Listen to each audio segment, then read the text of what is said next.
ये दशरथ जी ने क्या कहा।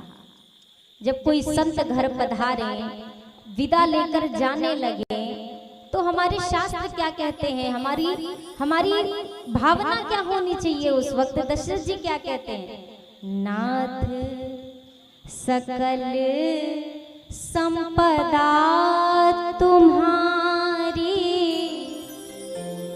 प्रभु ये जितनी भी मेरी संपदा है ना, ये सब आपकी है। ये जो भी अयोध्या है, मेरा जो कुछ भी है, सब आपका है।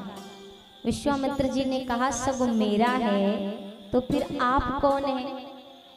दशरथ जी का जवाब देखिए, मैं सेवक समेत सुत नारी। मैं, ये सारी संपदा आपकी है और मैं आपका सेवक हूँ। अकेले नहीं, अपने पूरे कुटुंब परिवार के सहित मैं तो आपके चरणों का दास हूँ।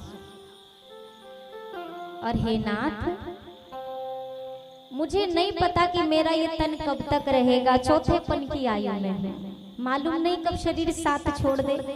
तो ऐसा नहीं कि मेरे तक ही यहाँ अयोध्या पर कृपा रहे आपकी, मैं ना रहूं तो मेरे बाद आपको क्या करना है, एक प्रार्थना है।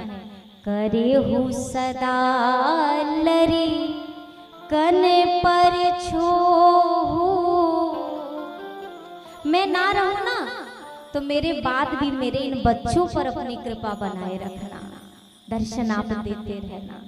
और जब तक मैं हूं तब तक दर्शन देत रहे मुनि मोह। नहीं रहूंगा तब भी बच्चों पर कृपा बनाए रखना, और जब तक मैं हूं तब तक आते रहना और मुझे भी दर्शन देते रहना। कोई महापुरुष कभी आपको मिले तो उनसे ये ना कहिए महाराज व्यापार में घाटा हो रहा है, बिजनेस कैसे बढ़ेगा, बच्चा कैसे आगे बढ़ेगा, ये मत पूछिए। बस उससे एक बात ये पूछिए, पुनः कब दर्शन होगा, पुनः कब दर्शन मिलेगा, कब वापस आपके चरणों की रज हमारे घर पर पड़ेगी। श्री अयोध्या कांड की कथा जो प्रारंभ हुई है, बाल कांड की कथा, जीवन में आनंद आए, जीवन में सुख समृद्धि हो तो कैसा व्यवहार मानव को करना चाहिए, ये सिखाती है। और श्री अयोध्या कांड की कथा जीवन में जब संघर्ष का समय आए तो जीवन को कैसे जिया जाए, अयोध्या कांड की कथा ये सिखाती है।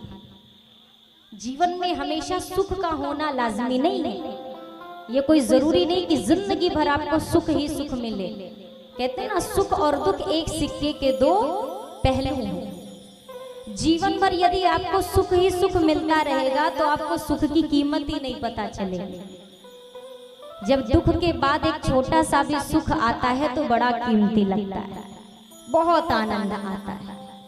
तो सुख दुख तो सदैव लगा रहता है। इसीलिए जब सुख हो तो क्या व्यवहार मानव करे, और जब दुख का समय आए, संघर्ष का समय आए, तो मानव को क्या व्यवहार करने चाहिए। अब इस कथा का श्रवण हम और आप